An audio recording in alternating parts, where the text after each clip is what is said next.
আজকের নিবেদন স্বরচিত কবিতা বয়সের পথরেখা।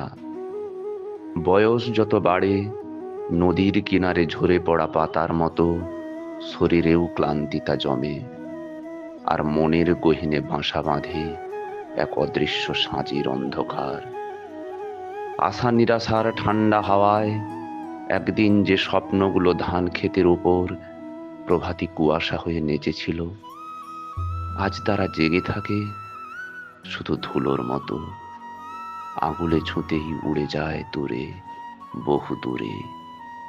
তবুও মানুষের মন কেন যে এতদিন পরেও আলো খোঁজে? হয়তো বা কোনো অচেনা পাখির ডাকে জীবন এখনো একটুখানি কেঁপে ওঠে।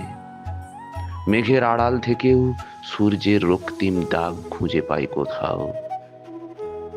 বয়স বাড়ে, ক্ষয়ও আসে, কিন্তু সেই ক্ষয়ের মধ্যেই অজান্তে জন্ম নেয় আরেকটি নীরবতা, যেখানে জীবনানন্দের মতো আমরাও শিখে নেই ধ্বংসের মধ্যে লুকিয়ে থাকা এক ফোঁটা শেষ রৌদ্রের আরোগ্য।